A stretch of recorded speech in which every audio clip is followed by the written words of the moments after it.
ಕೋಡುಬಳೆ ಅಂದ್ರೆ ಅಡುಕಲೆ. ಪೊಲೀಸ್ ಠಾಣೆಯಿಂದ ತಪ್ಪಿಸಿಕೊಂಡು ಪರಾರಿಯಾಗಿದ್ದ ಆರೋಪಿ ಅರೆಸ್ಟ್. ಹಾಸಿಗೆ ಅಡಿಯಲ್ಲಿ ಮಲಗಿದ್ದ ನಾಗರಹಾವು ನೋಡಿ ಶಾಕ್. ಇದೆಲ್ಲವನ್ನ ನೋಡೋಣ ಕರ್ನಾಟಕ ನ್ಯೂಸ್ ಟಾಪ್ 9ನಲ್ಲಿ.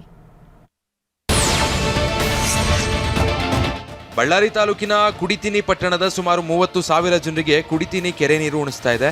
ಆದರೆ ಮಳೆ ಬಾರದೆ ಈಗ ಕುಡಿತಿನಿ ಕೆರೆ ಸಂಪೂರ್ಣ ಬರಿದಾಗಿದೆ. ಟಿಬಿ ಡ್ಯಾಂಗೆ ಒಳಹರಿವು ಕೂಡ ಕಡಿಮೆ ಆಗಿದ್ದು ಕೆರೆಗೆ ನೀರು ಬರೋದೇ ಸಂಶಯ ಆಗಿದೆ.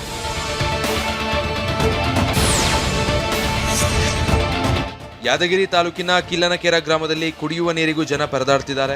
ಕುಡಿಯುವ ನೀರಿಗಾಗಿ ಆಗ್ರಹಿಸಿ ಗ್ರಾಮಸ್ಥರು ವಿನೂತನ ಪ್ರತಿಭಟನೆ ನಡೆಸಿದ್ರು. ಕೈಯಲ್ಲಿ ಮುಳ್ಳಿನ ಗಿಡಗಳನ್ನು ಹಿಡಿದು ಕುಡಿಯುವ ನೀರಿನ ಸೌಲಭ್ಯ ಕಲ್ಪಿಸುವಂತೆ ಆಗ್ರಹಿಸಿದ್ರು. ಇಲ್ದಿದ್ರೆ ಹೆದ್ದಾರಿ ತಡೆದು ಧರಣಿ ಮಾಡಬೇಕಾಗುತ್ತೆ ಅಂತ ಎಚ್ಚರಿಸಿದ್ರು.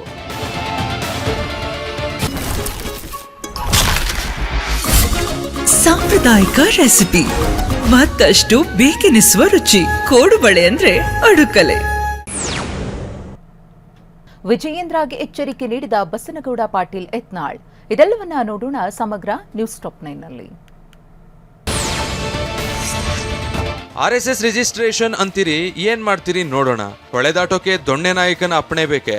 RSS ಬೈದಿದ್ದಕ್ಕೆ ಸಚಿವ ಪ್ರಿಯಾಂಕ್ ಖರ್ಗೆಗೆ ಮಾಧ್ಯಮಗಳಲ್ಲಿ ಜಾಗ ಸಿಗ್ತಾ ಇದೆ. ಅವರಿಗೆ ಉತ್ತರ ಕೊಡೋ ಅವಶ್ಯಕತೆ ನನಗಿಲ್ಲ ಅಂತ ಬಾಗಲಕೋಟೆಯಲ್ಲಿ ಕೇಂದ್ರ ಆಹಾರ ಸಚಿವ ಪ್ರಹ್ಲಾದ್ ಜೋಶಿ ಹೇಳಿದ್ದಾರೆ. ಸರಸಂಘ ಚಾಲಕ ಮೋಹನ್ ಭಾಗವತ್ ಒಮ್ಮೆ ಉತ್ತರ ಕೊಟ್ಟಿದ್ದಾರೆ. ಅದಾದ ನಂತರ ಏನು ಹೇಳಿಲ್ಲ, ಅವರ ಕೆಲಸ ಮಾಡ್ಕೊಂಡಿದ್ದಾರೆ. ಪ್ರಿಯಾಂಕ್ ಹೇಳಿಕೆಗೆ ಉತ್ತರ ನೀಡಬೇಡಿ ಅಂತ ನಮ್ಮವರಿಗೆ ಹೇಳಿದ್ದೀನಿ ಅಂದ್ರು. ಮೀಡಿಯಾದಲ್ಲಿ ಸ್ಪೇಸ್ ಎಲ್ಲರಿಗೆ ಸಿಗ್ತಾ ಇದೆ, ಅವರು RSS ಬೈದಿದ್ದಕ್ಕೆ ಸಿಗ್ತಾ ಇದೆ. ನಾ ರಿಯಾಕ್ಷನ್ ಮಾಡೋದು ಅವರಿಗೆ ಬಂದ್ ಮಾಡಿದ್ದೀನಿ. ನಾ ಎಲ್ಲರಿಗೂ ನಮ್ಮವ್ರಿಗೆ ಹೇಳಿ, ನಿಮಗೆ ಕೊಡಬೇಡ್ರಿ, ಏನು ಮಾಡ್ತಾರೆ ಅವರು? ರಿಜಿಸ್ಟ್ರೇಷನ್ ಅವ್ರ ಉತ್ತರ ಒಂದು ಸರ್ತಿ ಹೇಳ್ಯಾರ ಸಂಘದ ಪ್ರಮುಖರು. ಅದಾದ ನಂತರ ಏನು ಹೇಳಿಲ್ಲ. ಅವ್ರ ಕೆಲಸ ನಡೆದ, ಅವ್ರ ಕೆಲಸ ಮಾಡ್ಕೋತಿದ್ದಾರೆ. ಬಿಜೆಪಿ ರಾಜ್ಯಾಧ್ಯಕ್ಷ BY ವಿಜಯೇಂದ್ರಗೆ ಸ್ಪಷ್ಟವಾಗಿ ಹೇಳುವೆ, ನನ್ನ ಕುಟುಂಬದ ಬಗ್ಗೆ ನೀನು ಕೆಟ್ಟ ಶಬ್ದಗಳನ್ನು ಹಾಕಿದ್ರೆ ನಿನ್ನ ಕುಟುಂಬದ ಪೂರ್ತಿ ಇತಿಹಾಸ ನನ್ನ ಬಳಿ ಇದೆ. ನಿಮ್ಮ ಅಪ್ಪ ಅವ್ವನ ಇತಿಹಾಸ ನನ್ನ ಬಳಿ ಇದೆ, ಹುಷಾರ್ ಅಂತ ವಿಜಯಪುರದಲ್ಲಿ ಶಾಸಕ ಬಸನಗೌಡ ಪಾಟೀಲ್ ಯತ್ನಾಳ್ BYವಿಗೆ ಎಚ್ಚರಿಕೆ ನೀಡಿದ್ದಾರೆ. ಪರಿಷತ್ ಚುನಾವಣೆಯಲ್ಲಿ ಯತ್ನಾಳ್ ಅಡ್ಡ ಮತದಾನ ಮಾಡಿದ ಸಂದೇಹ ಇದೆ ಅಂತ ಸೋಷಿಯಲ್ ಮೀಡಿಯಾದಲ್ಲಿ ಕೆಲ ನಕಲಿ ಖಾತೆಗಳಲ್ಲಿ ಪೋಸ್ಟ್ ಮಾಡಿದ್ದಾರೆ. ರಾಜ್ಯ ಬಿಜೆಪಿ ಅಧ್ಯಕ್ಷರೇ ನಾಚಿಕೆಗೇಡಿನ ಕೆಲಸ ಮಾಡಿದ್ದಾರೆ ಅಂತ ಯತ್ನಾಳ್ ಆರೋಪಿಸಿದ್ದಾರೆ. ನಾ ಇಷ್ಟೇ ಹೇಳ್ತೀನಿ ವಿಜಯೇಂದ್ರಗ, ನನ್ನ ವೈಯಕ್ತಿಕ ವಿಚಾರನಾಗ ನನ್ನ ಕುಟುಂಬದ ಬಗ್ಗೆ ಏನಾರೇ ನೀನು ಕೆಟ್ಟ ಶಬ್ದಗಳನ್ನು ಹಾಕಿದೆ ಅಂದ್ರೆ ನಿನ್ನ ಕುಟುಂಬದ ಇತಿಹಾಸ ನನ್ನ ಬಳಿ ಐತಿ. ನಿಮ್ಮ ಅಪ್ಪಂದು ನಿಮ್ಮ ಅವ್ವಂದು ಎಲ್ಲ ನನ್ನ ಬಳಿ ಇತಿಹಾಸ ಐತಿ. ನೀ ಹುಷಾರಲ್ಲೇ ಅಟ್ಟೆ ಇರಬೇಕು. ದೇಶದಲ್ಲಿ ಬಾಂಗ್ಲಾದವರು ಬಂದಿದ್ರೆ ಅದಕ್ಕೆ ಕೇಂದ್ರ ಸರ್ಕಾರವೇ ನೇರ ಹೊಣೆ ಹೊರಬೇಕು ಅಂತ ಕಾರವಾರದಲ್ಲಿ ಮಾಜಿ ಸಂಸದ VS ಉಗ್ರಪ್ಪ ಹೇಳಿದ್ದಾರೆ. ಭಾರತದ ಸಿಟಿಸನ್ ಆಗದವರಿಗೆ ಯಾವುದೇ ಕಾರಣಕ್ಕೂ ನಮ್ಮ ದೇಶದಲ್ಲಿ ಅವಕಾಶ ಇಲ್ಲ. ಇದು ಕಾಂಗ್ರೆಸ್ ನಿಲುವಾಗಿದೆ. ಬಿಜೆಪಿಯವರಿಗೆ ರಾಜಕಾರಣದ ABCDಯೇ ಗೊತ್ತಿಲ್ಲ. ಜಾತಿ ಕಾರಣಕ್ಕೆ ನಮ್ಮ ಸರ್ಕಾರ ಯಾವುದೇ ಸೌಲಭ್ಯ ನೀಡಿಲ್ಲ ಅಂದ್ರು. ಭಾರತದ ಸಿಟಿಸನ್ಸ್ ಆಗದ ಇರುವಂಥವರಿಗೆ ಯಾವುದೇ ಕಾರಣಕ್ಕೂ ನಮ್ಮ ದೇಶದಲ್ಲಿ ಅವಕಾಶ ಇಲ್ಲ. ಇದು ಸ್ಪಷ್ಟವಾದಂಥ ನಿಲುವು ಕಾಂಗ್ರೆಸ್.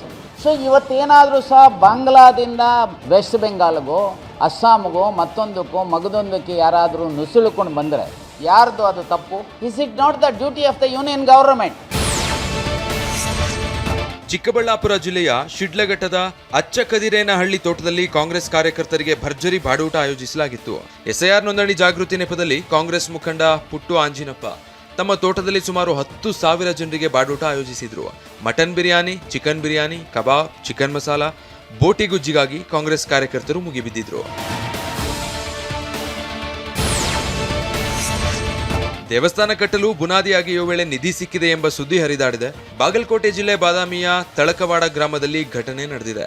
ಗ್ರಾಮದ ಶ್ರೀ ತಾಯವ್ವದೇವಿ ದೇವಸ್ಥಾನ ಕಟ್ಟೋದಕ್ಕೆ ಬುನಾದಿ ಅಗೆಯುವಾಗ ನಿಧಿ ಸಿಕ್ಕಿದ್ದು ಅದನ್ನ ಕೆಲವರು ಒಯ್ದಿದ್ದಾರೆ. ಅದರ ವಿರುದ್ಧ ಕ್ರಮ ಕೈಗೊಳ್ಳಬೇಕು ಅಂತ ಗ್ರಾಮಸ್ಥರು ಬಾದಾಮಿ ಗ್ರಾಮಾಂತರ ಠಾಣೆ ಪೊಲೀಸರಿಗೆ ದೂರು ನೀಡಿದ್ರು. ಈ ಹಿನ್ನೆಲೆ ಗ್ರಾಮಕ್ಕೆ ಭೇಟಿ ನೀಡಿದ್ದ ಪೊಲೀಸರು ಕೆಲವರನ್ನ ವಿಚಾರಣೆ ನಡೆಸಿದ್ದಾರೆ.